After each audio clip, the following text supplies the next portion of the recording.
Tonight, the Justice Department releasing its biggest batch yet of documents related to the late sex offender Jeffrey Epstein, including this fake Austrian passport with Epstein's photo and a false name. The new release also includes documents that mention President Trump. In one email, a federal prosecutor, citing flight logs, says Trump was a passenger on at least 8 flights between 1993 and 1996, between New York and Florida on Epstein's jet. Trump's legal team just scrambled into what insiders are calling the most explosive damage control operation of the 2024 campaign cycle. And the panic spreading through Mar-a-Lago right now reveals just how catastrophic these newly leaked Epstein files really are. For months, we've been waiting for the other shoe to drop on the Epstein documents. But this morning, a massive tranche of previously sealed files, alongside never-before-seen footage, hit the public domain, and let me tell you, it is sending shockwaves through Trump's inner circle. It is honestly hard to believe we are watching this unfold in real time. This is not just about old allegations or recycled conspiracy theories. We are talking about documented evidence and visual footage that could fundamentally reshape the political conversation heading into the most critical election season in modern history. And trust me, the immediate response from Trump's team tells you everything you need to know about how serious this is. The stakes have never been higher, the documentation more damning, and Trump's political vulnerability more exposed. We are witnessing what could be the most devastating October surprise, except it is happening right now.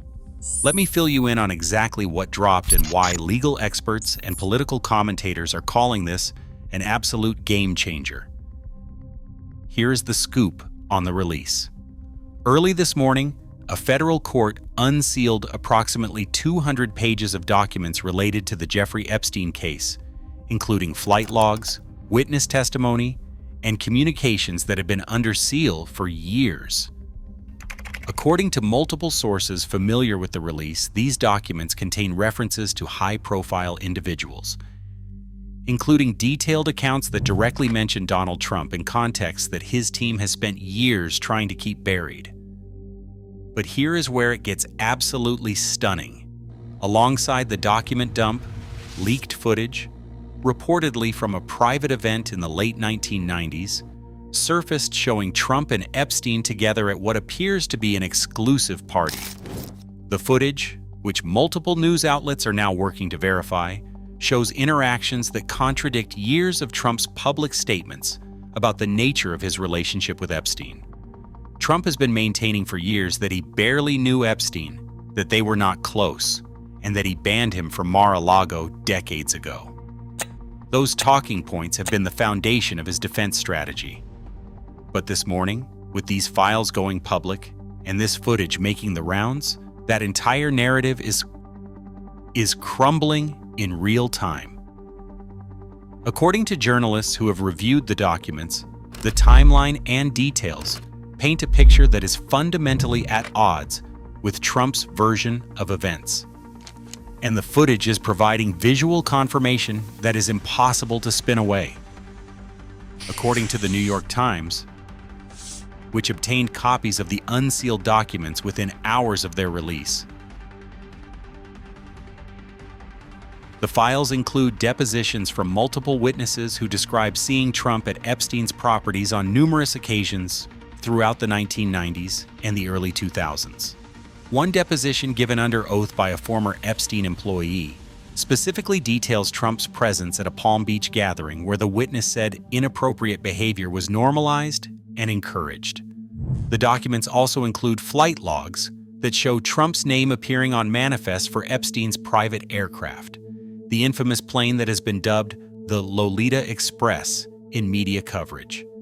Trump's team has long maintained he flew on Epstein's plane maybe once for a short domestic flight, but the logs show multiple trips, including at least one international journey that was never previously disclosed.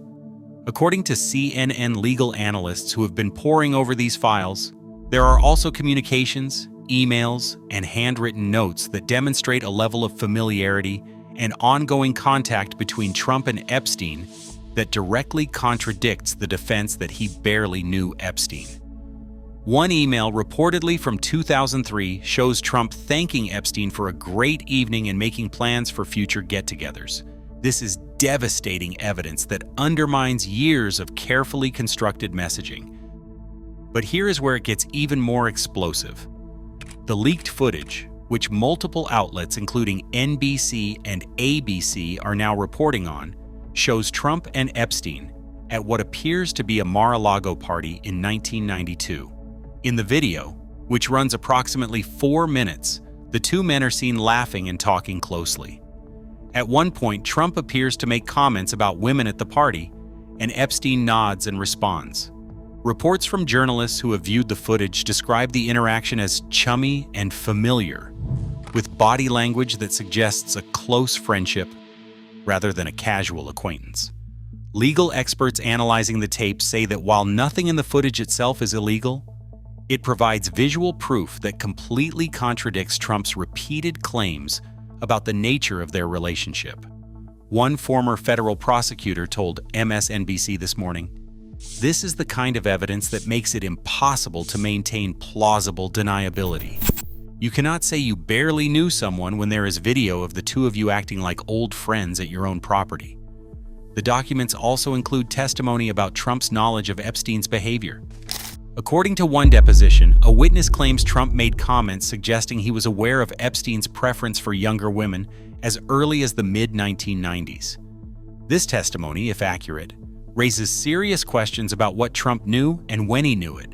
Questions his campaign absolutely does not want circulating 3 months before voters head to the polls. Pattern recognition.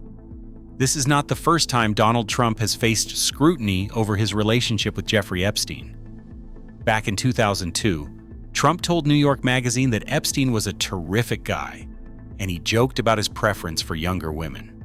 In 2016, during the presidential campaign, questions about their friendship briefly surfaced before being overshadowed by other controversies. And in 2019, after Epstein's arrest and subsequent death, Trump said he was not a fan, and that he had a falling out with him years earlier. We have seen this pattern throughout Trump's political career. First come denials, then minimization, then claims of distance and disapproval once the full scope of someone's misconduct becomes public. Think about his evolving statements about Michael Cohen, Paul Manafort, and Roy Cohn. The playbook is always the same. Great guy, barely knew him, had nothing to do with me. But this pattern reveals something fundamental about Trump's crisis management strategy. It is reactive rather than proactive, always staying one step behind the evidence, constantly adjusting the narrative as new information forces his hand. And when you are dealing with something as serious as the Epstein case, with its implications of sex trafficking and abuse, that reactive approach becomes exponentially more dangerous. The problem Trump faces now is that the evidence is outpacing his ability to reframe the narrative. You cannot walk back video footage. You cannot explain away sworn testimony. And you cannot make flight logs disappear once they are in the public record. So here is where it gets really interesting. Trump now faces a full-blown media firestorm, with documentary evidence that contradicts years of public statements, and his team is scrambling to contain the damage before it metastasizes into something that could genuinely threaten his campaign. The situation breaks down starkly. Media pressure has intensified. Every major news outlet is running this story as breaking news. Cable news networks have cleared their programming schedules to provide wall-to-wall coverage. Journalists are demanding answers, and Trump's usual strategy of attacking the media as fake news is not working when the evidence is this concrete. Political scrutiny is mounting. Congressional Democrats are calling for investigations. Multiple senators have issued statements demanding transparency and accountability. Even some Republicans, particularly those in competitive races who need to maintain distance, are being forced to answer questions about whether they are comfortable with these revelations. Campaign chaos. According to sources close to the Trump campaign who spoke with Politico, the internal response has been described as panicked and disorganized. Senior advisors are reportedly divided on strategy. Some want Trump to address it head-on. Others are pushing for complete silence. And still others are advocating aggressive counterattacks against whoever leaked the footage. A Republican strategist who spoke to the Washington Post on condition of anonymity called it the nightmare scenario. He said the campaign now has visual evidence, documents, and a story that writes itself. There is no good way to spin this, and every hour Trump does not respond effectively is an hour his opponents get to define the narrative. Now here is the kicker. This release is causing ripple effects beyond Trump's immediate political fortunes, with implications for the entire Republican Party messaging strategy heading into November. Republican candidates in swing districts are being forced to answer questions about Trump's Epstein connections when they would rather be talking about inflation or border security. The RNC is reportedly fielding calls from major donors expressing concern about whether Trump can weather this storm. Conservative media outlets, usually reliable Trump defenders, are noticeably more cautious in their coverage, with some Fox News personalities pressing for answers rather than immediately dismissing the story. Democratic operatives are already cutting ads. Sources familiar with campaign strategy say multiple super PACs supporting Biden, and down-ballot Democrats are fast-tracking commercials that will feature the footage and documents, tying Trump to Epstein in ways that will be impossible to ignore in battleground states. Most significantly, this could fundamentally alter the trajectory of the 2024 race, at a moment when Trump was consolidating support and building momentum. Polling conducted before this release showed Trump competitive or leading in several key swing states.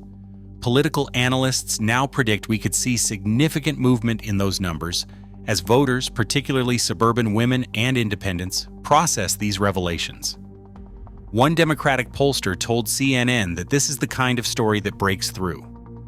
People know who Epstein was, and they know what he did. Seeing Trump connected to him in such undeniable ways could be the thing that finally moves persuadable voters who have been on the fence. Let's talk about what this means for the broader political landscape, because the implications extend far beyond one candidate's immediate crisis. First, this represents a fundamental test of whether documentary evidence still matters in our current political environment.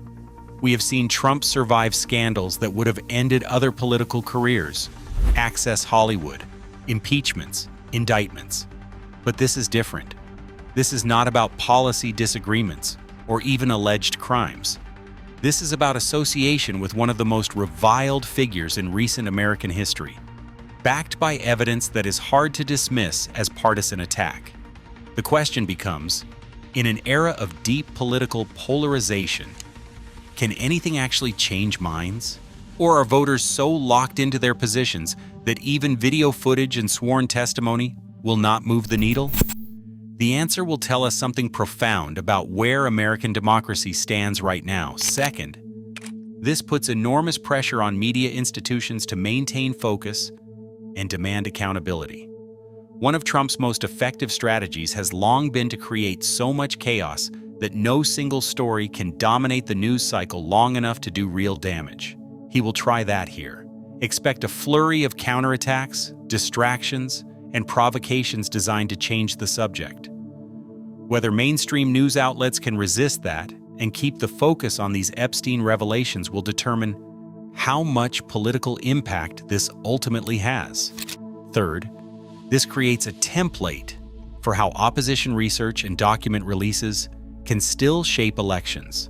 For years, political operatives have wondered whether anything could break through the noise.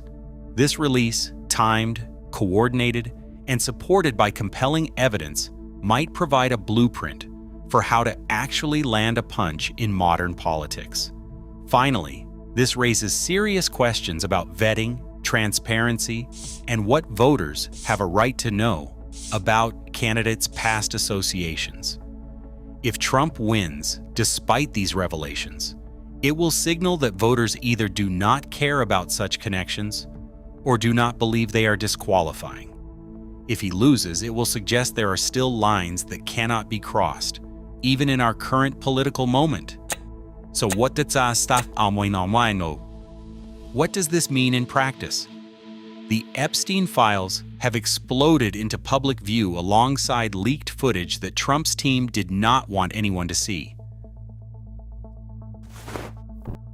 And the scramble to contain the damage is revealing how catastrophic they believe this could be. This is not just about defending against old allegations. It is about whether a candidate can survive being visually and documentarily tied to one of the most notorious criminals of our time. At a moment when voters are making final decisions about who deserves their support, watch how Trump's team responds in the next 48 hours as they try to regain control of this narrative. Watch whether Republican leaders stand by him or start creating distance. The next 2 days will say a lot about the immediate political fallout. And the weeks that follow will tell us whether documentary proof can still break through polarization and restore some measure of accountability. Watch whether media outlets maintain focus or get distracted by the next shiny object. And watch the polls, because if this story has legs, we could see movement that fundamentally reshapes the race. The stakes could not be higher, the evidence more damning, or Trump's political future more uncertain.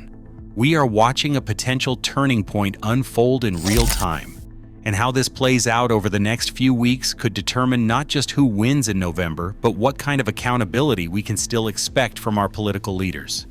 This is the moment. The files are out. The footage is circulating. And Trump's team is in full panic mode, trying to figure out how to survive what might be the most devastating revelation of the entire campaign. Stay tuned, fam. This story is just getting started.